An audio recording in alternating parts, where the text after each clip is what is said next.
Assalamualaikum warahmatullahi wabarakatuh. Halo semua, saya Alia Konita, mahasiswa Ilmu Komunikasi. Pada video ini saya akan membahas kasus pelanggaran UU ITE yang melibatkan Jerings SID, serta menganalisisnya dari sisi hukum dan etika media. Kasus ini sempat menjadi perhatian publik karena melibatkan seorang public figure, yaitu Jerings, yang memiliki pengaruh cukup besar di media sosial. Pernyataan yang ia sampaikan tidak hanya menjadi konsumsi pribadi, tetapi dengan cepat menyebar luas dan memicu berbagai reaksi dari masyarakat. Perdebatan pun muncul, terutama mengenai batas kebebasan berpendapat di ruang digital. Di satu sisi, media sosial memberikan ruang bagi setiap individu untuk menyuarakan opini secara bebas. Namun, di sisi lain, kebebasan tersebut seringkali menimbulkan persoalan ketika tidak disertai dengan tanggung jawab dalam penyampaiannya. Hal ini kemudian menimbulkan pertanyaan yang cukup mendasar. Apakah semua opini di media sosial dapat dibenarkan atas nama kebebasan berekspresi, atau justru terdapat batasan hukum dan etika yang harus diperhatikan oleh setiap pengguna? Pertanyaan inilah yang menjadi penting untuk dikaji lebih lanjut, khususnya dalam konteks Undang-Undang Informasi dan Transaksi Elektronik atau UU ITE yang berfungsi sebagai regulasi dalam mengatur aktivitas komunikasi di ruang digital. Kasus ini bermula pada tahun 2020 ketika Jerings mengunggah sebuah pernyataan di media sosial Instagram yang kemudian menarik perhatian publik. Dalam unggahannya, ia menyebut Ikatan Dokter Indonesia dengan istilah yang dianggap merendahkan, yaitu kacung, yang dikaitkan dengan kebijakan tes COVID-19 pada saat itu. Pernyataan tersebut dinilai tidak hanya sebagai bentuk kritik, tetapi juga mengandung unsur penghinaan terhadap profesi tertentu. Seiring berjalannya waktu, unggahan tersebut dengan cepat menyebar luas dan menjadi viral di berbagai platform media sosial. Hal ini memicu beragam reaksi dari masyarakat, mulai dari yang mendukung sebagai bentuk kebebasan berpendapat, hingga yang mengecam karena dianggap tidak etis dan merendahkan. Pihak Ikatan Dokter Indonesia sebagai organisasi yang disebut dalam pernyataan tersebut merasa dirugikan dan akhirnya melaporkan kasus ini ke pihak kepolisian. Laporan tersebut kemudian ditindaklanjuti sehingga kasus ini masuk ke dalam proses hukum, mulai dari penyelidikan hingga persidangan di pengadilan.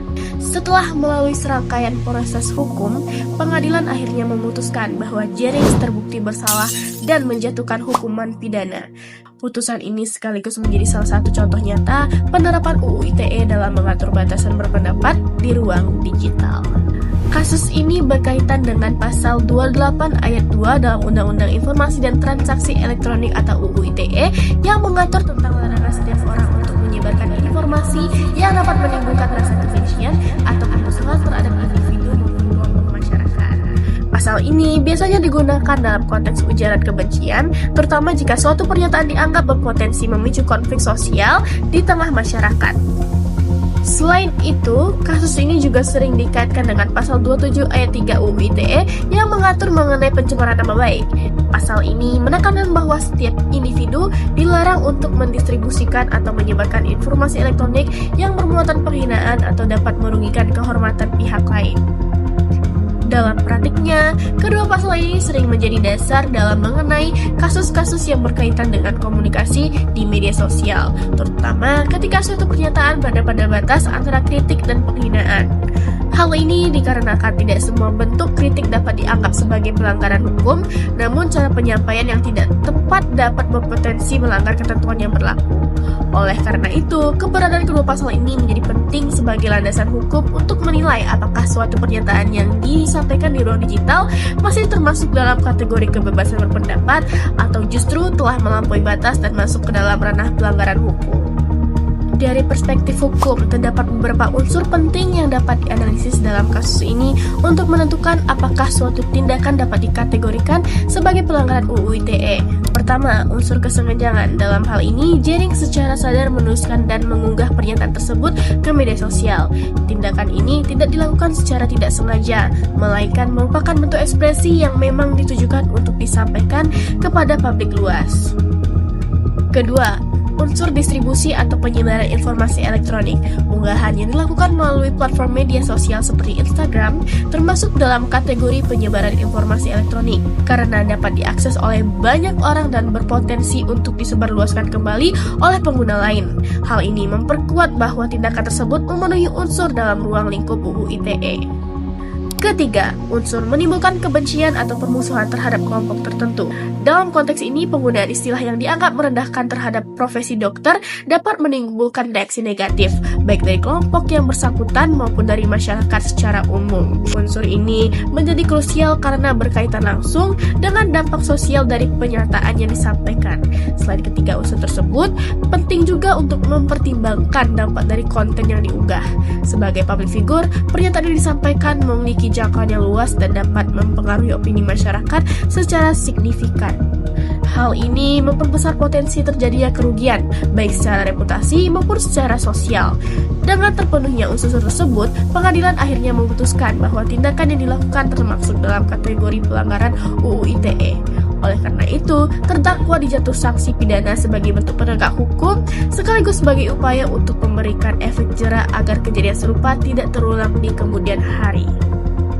Dari sisi etika media, kasus ini menunjukkan bahwa kebebasan berekspresi di media sosial harus selalu diimbangi dengan tanggung jawab dalam penyampaiannya. Setiap individu memang memiliki hak untuk menyampaikan pendapat, namun cara penyampaian tersebut perlu diperhatikan agar tidak menimbulkan dampak negatif bagi pihak lain. Setiap individu memang memiliki hak untuk menyampaikan pendapat, namun cara penyampaian tersebut perlu diperhatikan agar tidak menimbulkan dampak negatif bagi pihak lain. Penggunaan kata-kata yang bersifat provokatif atau merendahkan dapat memicu konflik dan memperbesar dampak negatif, terutama ketika disampaikan oleh public figure seperti Jennings yang memiliki pengaruh besar terhadap audiensnya.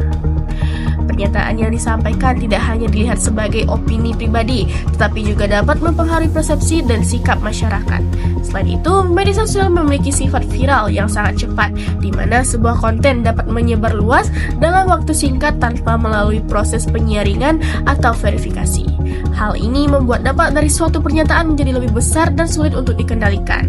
Oleh karena itu, penting bagi setiap individu untuk mempertimbangkan isi, cara penyampaian, serta dampak jangka panjang sebelum membagikan opini di ruang digital, sehingga komunikasi yang terjadi tetap etis dan tidak merugikan pihak lain. Kesimpulannya, kasus yang melibatkan Jennings menunjukkan bahwa tidak semua bentuk ekspresi di media sosial dapat dibenarkan secara hukum.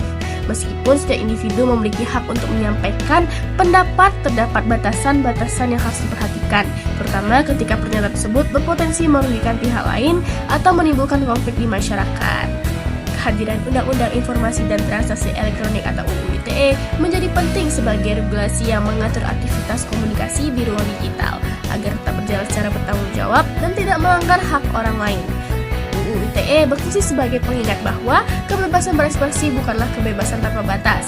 Namun demikian, penting juga untuk menjaga keseimbangan dalam penerapan hukum tersebut. Kebebasan berpendapat tetap harus dilindungi sebagai bagian dari hak asasi selama disampaikan dengan cara yang tepat dan tidak mengandung unsur penghinaan atau ujaran kebencian.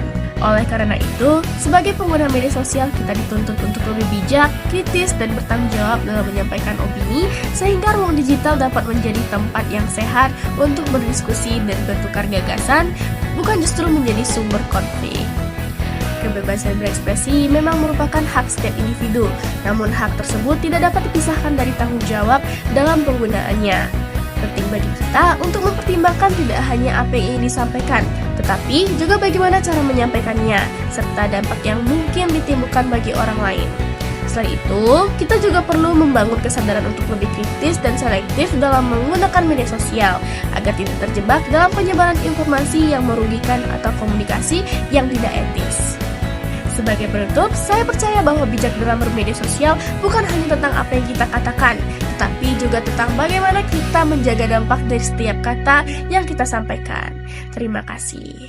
Sekian dari saya Alia Vanita. Wassalamualaikum warahmatullahi wabarakatuh.